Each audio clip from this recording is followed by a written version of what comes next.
اور میرے اور تمہارے سچے نبی فرما رہے ہیں زانیوں کو, دنیا میں زنا کرنے والوں کو جب قیامت کے دن لایا جائے گا تو ان کو سب پہچان لیں گے. اس کی وجہ کیا ہوگی؟ اگر حدیث میں نہیں آتا تو میں بیان کرنے کی ہمت نہیں رکھتا. میرے مخدوم زادے سامنے موجود ہے. اس طرح کے عناوین جو ہے میں محفل کے اندر کہنے سے احتیاط کرتا ہوں, لیکن جب دل ٹوٹتا ہے اور قوم جو ہے جس آگ میں جل رہی ہو اور پھر رسول اللہ کا فرمان ہو, تو پھر میں حیا کے پردے میں آپ کے دلوں کے دروازے پر یہ بات ضرور رکھ دینا چاہتا ہوں. سنو سنو, زنا کے اڈوں کی طرف جانے والے جوان, یقیناً یہاں جو لوگ موجود ہیں وہ ایسے نہیں ہیں, لیکن آپ کو مخاطب کر کے ان تک خدا کے بندوں تک آواز پہنچانا ہے جو اس آواز کے مستحق ہیں, ان بچیوں تک آواز پہنچانا ہے جو اس آواز کے مستحق ہیں. سنو, اللہ کے رسول سچے نبی فرماتے ہیں کہ زانیوں کو جب قیامت کے دن لایا جائے گا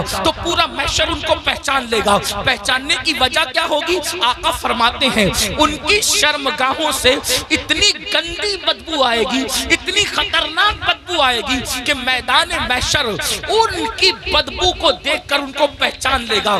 ذرا اندازہ کرو, زنا کی وجہ سے شرمگاہیں سڑ کر بدبو دار ہو چکی ہوگی اور اس سے بدبو آئے گی. محشر پہچان لے گا, میدان محشر کے لوگ پہچان لیں گے. مجھے بتاؤ, جس کے منہ میں بدبو آتی ہے وہ کتنا شرمندہ رہتا ہے دنیا میں. نادان, اگر منہ سے بدبو آئے, آدمی اگر پیاز کھا لے فوراً پان کھاتا ہے, سونپ کھاتا ہے, کوئی چیز کھاتا ہے, منہ فریش کھاتا ہے. کیوں؟ میرے منہ میں بدبو نہیں آنا چاہیے. سن لو, جب آدمی منہ کی بدبو سے دنیا میں اتنا ڈرتا ہے کہ نیند سے اٹھنے کے بعد بغیر برش کیے وہ باہر نہیں نکلتا, دوستوں سے گفتگو نہیں کرتا, اللہ اللہ مگر قر اللہ اکبر, وہ موقع کیسا ہوگا, وہ حالات کیسے ہوں گے. فلم دیکھ کر کے کسی ہیرو کے چکر میں زنا کی طرف جانے والوں, میری قوم کے جوانوں, اللہ اکبر. آقا ارشاد فرماتے ہیں زانیوں کی شرمگاہوں سے سڑی ہوئی بدبو آئے گی تو پورا محشر ان پہ لعنت کرے گا. لعنت, محشر بھی لعنت کرے گا, فرشتے بھی لعنت کریں گے, اللہ بھی لعنت کرے گا, اور اللہ ان سے قیامت کے دن کلام نہیں کرے گا, ان سے اللہ بات نہیں کرے گا. اسی پہ بس نہیں, اب سنو, ابھی آپ نے جہنم کا ذکر سنا, آگے آقا فرماتے ہیں ان کو چہروں پر جہنم کی آگ رکھ کر بھڑکائی جائے گی. ان کے چہروں پر جہنم کی آگ رکھ کر کے زانیوں کے چہرے پہ آگ بھڑکائی جائے گی. کبھی تندور کے اندر کوئی چیز سیکی جاتی ہے تو کیسے الٹ پلٹ کیا جاتا ہے, زانیوں کے چہروں کو جہنم میں الٹ پلٹ کیا جائے گا, ان کے چہروں پہ آگ بھڑکائی جائے گی. اسی پہ بس نہیں, میرے اور تمہارے سچے نبی فرماتے ہیں پھر حضرت مالک یعنی جہنم کے داروغہ جہنم کی آگ کی بنی ہوئی قمیص اس کے بدن پر پہنائیں گے. ہائے ہائے, جو مئی کی گرمی برداشت نہ کر سکے, جو دسمبر کی سردی برداشت نہ کر سکے, یہ کمزور جسم جس پر مکھی اور مچھر چلے, تو یہ کمزور جسم مکھی اور مچھر کے ڈنک کو برداشت نہیں کر سکتا. یہ کمزور جسم اگر بتی کے چٹکے کو, سگریٹ کے چٹکے کو برداشت نہیں کر سکتا. ہائے, زنا کرنے کی بنیاد پر جب جہنم کی آگ کی بنی ہوئی قمیص اس کم نصیب کو پہنائی جائے گی, اس کم بخت کو پہنائی جائے گی, اس کا حال کیا ہوگا. اگر یہ بات کوئی مولوی صاحب کہہ دیتے تو لوگ کہتے مولانا ڈرا رہے ہیں, اگر کوئی لیڈر سیاسی کہہ دیتا تو لوگ کہتے کہ اپنی بات ہو رہی ہے, لیکن واللہ یہ اس رسول نے فرمایا ہے جو زمین پہ بیٹھ کر کے لامکا کی خبر دیتے ہیں, جو ماں کے شکم میں رہ کر کے لوح محفوظ پر چلنے والے قلم کی آواز کو سن لیا کرتے ہیں. اللہ اللہ, لرز جاؤ گندی فلمیں دیکھ کر, زنا کو شوق بنانے والوں لرز جاؤ. آگ کی قمیص جب ان کو پہنائی جائے گی تو وہ تڑپیں گے, وہ بلکیں گے. اسی پر بس نہیں بلکہ تمہارے اور میرے سچے نبی مصطفیٰ کریم رؤوف الرحیم صلی اللہ علیہ وآلہ وسلم فرماتے ہیں اس کے بعد حضرت مالک فرشتوں کو کہیں گے جو جہنم کے فرشتے ہیں، ان سے کہیں گے ان زانیوں کی آنکھوں میں آگ کی سلاخیں ڈال دو، ان جہنمیوں کی آنکھوں میں آگ کی سلاخیں ڈال دو۔ ہائے ہائے، جہنم کی آگ سے بنی ہوئی سلاخیں ان کی آنکھوں میں ڈالنے کا حکم ہوگا۔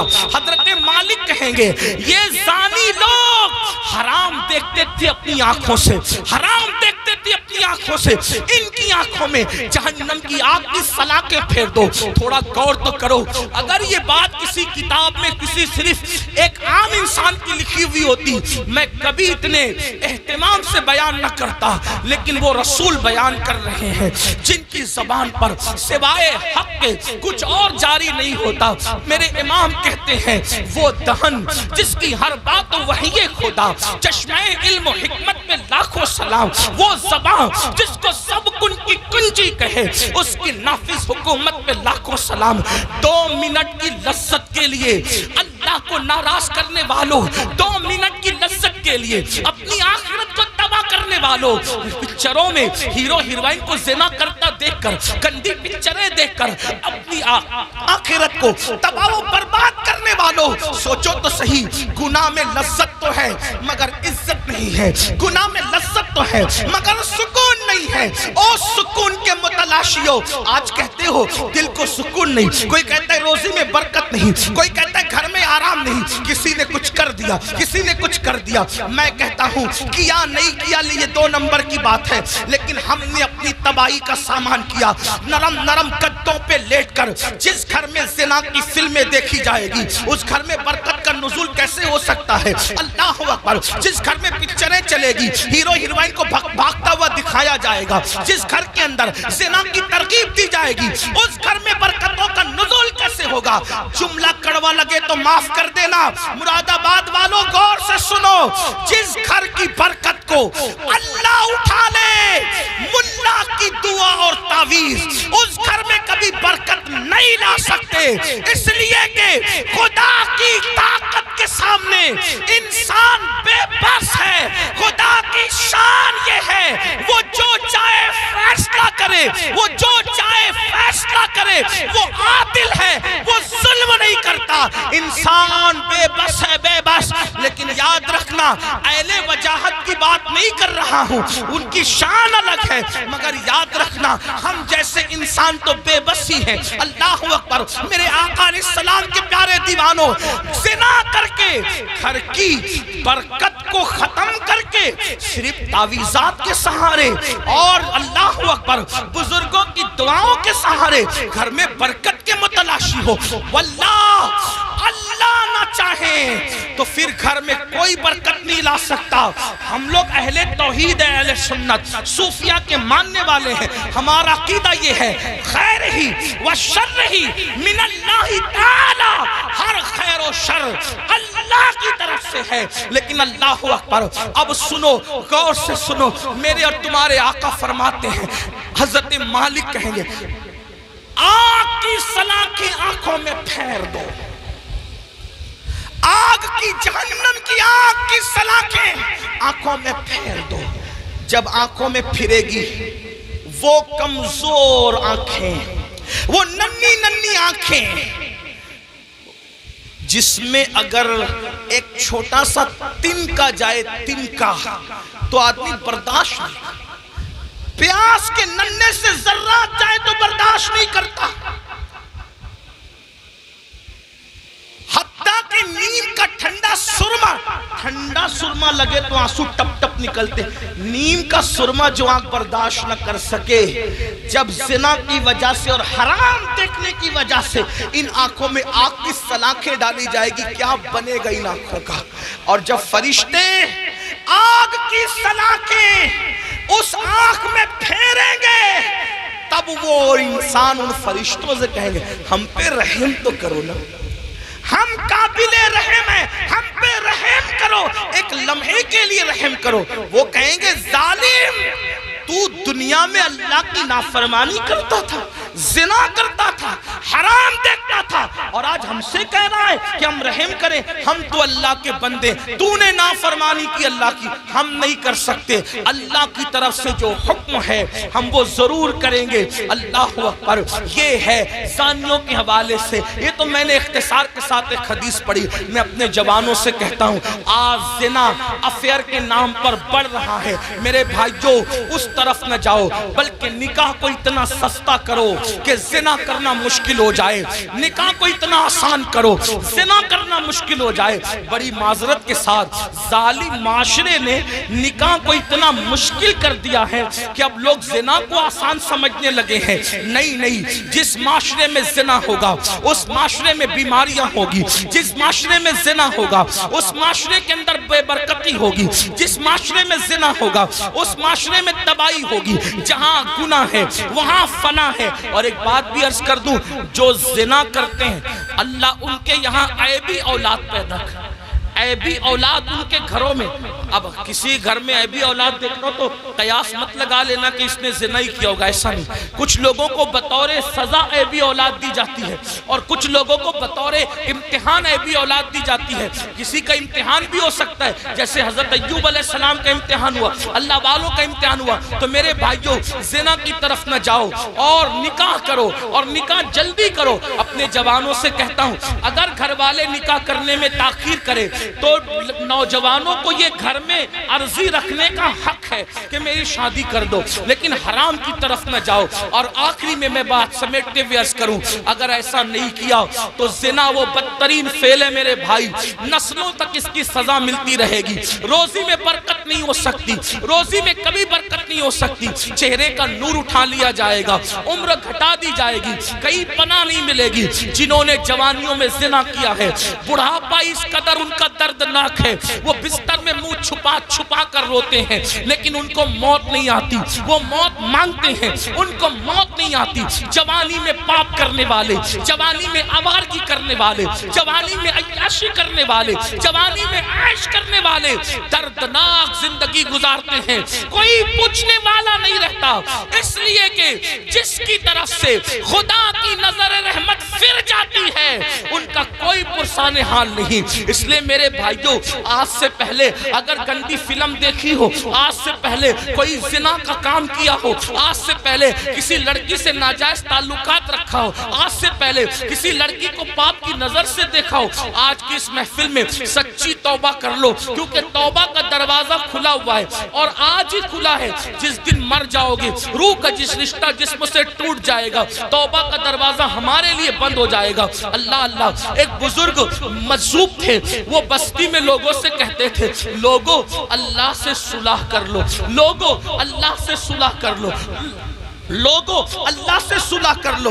بستی میں کہتے پھرتے تھے لیکن اللہ والوں کی بات پہ کون توجہ کرتا ہے. اور جب قبرستان میں دیکھا گیا تو قبرستان میں کہتے تھے اے اللہ ان سے صلح کر لے, اے اللہ ان سے صلح کر لے, اے اللہ ان سے صلح کر لے. تو لوگوں نے کہا بابا بات بستی بدلتی ہے, بات بدلتی ہے. آپ بستی میں کہہ رہے تھے کہ لوگوں اللہ سے صلح کر لو اور قبرستان میں کہتے ہو اللہ ان سے صلح کر لے, جملہ کیوں بدل گیا قبرستان میں؟ بزرگ فرماتے ہیں بابا بات یہ ہے کہ جب انسان زندہ تھا تو اللہ اس سے صلح کرنا چاہتا تھا, اللہ اس سے صلح کرنے کے لیے تیار تھا, اسی لیے کہہ رہا تھا اللہ سے صلح کر لو. اللہ بندے کو, زندہ بندے کو روزانہ پکار کر کہتا ہے, رات کے آخری حصے میں اللہ کہتا ہے اے میرے بندو, رات کے پاپیوں, رات کے مجرموں, آؤ صبح پھوٹنے سے پہلے توبہ کر لو تاکہ اپنے دامن کرم میں, دامن رحمت میں تمہیں چھپا لوں, جگہ دے دوں. اللہ ہر رات پہلے آسمان پر تجلی کرتا ہے جیسا کہ اس کی شان ہے اور اپنے بندوں سے کہتا ہے آؤ مجرموں میری بارگاہ میں توبہ کرو تاکہ میں تمہیں معاف کر دوں. اور جب سورج غروب ہوتا ہے تو غروب ہونے سے پہلے پھر صدا لگاتا ہے جیسا کہ اس کی شان ہے, آواز دیتا ہے بندوں کو جیسا کہ اس کی شان ہے, میرے بندوں آؤ دن گزرنے سے پہلے پہلے دن کے مجرموں توبہ کر لو تاکہ میں تمہیں معاف کر دوں. ہائے انسان تیری غفلت پر افسوس ہے, لیڈر بلائے تو دوڑا دوڑا جاتا ہے, M L A M P بلائے تو دوڑا دوڑا جاتا ہے. روزانہ میرا اللہ جو کروڑوں ماؤں سے زیادہ ہم سے پیار کرتا ہے, میرا اللہ جو کروڑوں ماؤں سے زیادہ ہم سے محبت محبت کرتا ہے، میرا اللہ جو ہماری ستر پوشی کرتا ہے وہ ستار ہے، عیبوں کا چھپانے والا ہے۔ یاد رکھنا مسلمانوں، اگر اللہ نے ہمارے عیبوں پہ پردہ نہ ڈالا ہوتا تو نہ آپ یہاں بیٹھنے کے قابل ہوتے، نہ ہم لوگ یہاں بیٹھنے کے قابل ہوتے۔ کتنا کرم ہے، گناہ کرتے ہیں، عیبوں پہ پردہ ڈالتا ہے۔ ارے بیوی اتنی محبت کرتی ہے لیکن ہمارے عیب دیکھتی ہے تو اپنے میکے میں جا کر بیان کرتی ہے، امی اتنا پیار کرتی ہے، ہمارے عیب دیکھتی ہے تو ابو کو بیان کرتی ہے، ابو اتنا پیار کرتے ہیں، ہمارے عیب دیکھتے ہیں تو امی کو بیان کرتے ہیں، بھائی لوگ اتنا پیار کرتے ہیں، ہمارے عیب دیکھتے ہیں تو بھائیوں کو بیان کرتے ہیں۔ کتنا میرا مولا پیارا ہے، کیسا کرم کرنے والا ہے۔ اتنے ہم جرائم کریں، اتنے گناہ کریں، پردے پہ پردے ڈالتا ہے، پردے پہ پردے ڈالتا ہے، پردے پہ پردے ڈالتا ہے۔ اللہ کے بندو، سب کی محبتوں کا خیال کیا، ذرا رب کی محبت کا بھی تو خیال کرو۔ جو بات آخری عرض کرنے چلا تھا، ایک حدیث پڑھنے چلا تھا، آؤ میرے اللہ کی کہ فرمان پر عمل کرو، آج سے پہلے جو ہوا سو ہوا، آج سچی توبہ کر لو، اپنے آپ کو بدل دو، زندگی میں تبدیلی پیدا کر لو، زندگی میں انقلاب پیدا کر لو۔ پتا ہے اللہ نے کیسے کیسوں کو معاف کیا؟ بس یہ روایت پڑھ کے بات ختم کروں گا تاکہ میرا جوان جو گانے سن کر مجرم ہو گیا، جو زنا کر کے مجرم ہو گیا، جو عورتوں سے پیار کے نام پہ مجرم ہو گیا، ان کو دھاڑس بندھے کہ ہم توبہ کریں تو اللہ ہمیں معاف کرے گا، اللہ ہماری مغفرت کرے گا۔ دل کے کانوں سے سننا، اور میری بہنیں بھی اگر موجود ہیں، آج کل لڑکیوں میں بھی سیریل دیکھ کر کے ایک عجیب سا بھوت سوار ہے، افیئر کا، دوستی کا، ناجائز تعلقات کا۔ نہیں نہیں، ہمارے یہاں شادی سے پہلے کوئی دوستی نہیں ہے، لڑکا لڑکی کی کوئی دوستی نہیں ہے۔ علامہ ابن الجوزی لکھتے ہیں، میرے آقا نے فرمایا اگر مریم جیسی عورت ہو پاک دامن اور داؤد جیسا پاک دامن مرد ہو اور دونوں تنہائی چاہیں تو میں دونوں کو تنہائی کی اجازت نہیں دے سکتا۔ یہ اللہ کے رسول کا فرمان ہے۔ اور آج اسکول کے لڑکوں سے دوستی، کالج کے لڑکوں سے دوستی، یونیورسٹی کے لڑکوں سے دوستی، اور پھر ماں باپ کہتے ہیں ارے یہ مولوی لوگ تو پرانے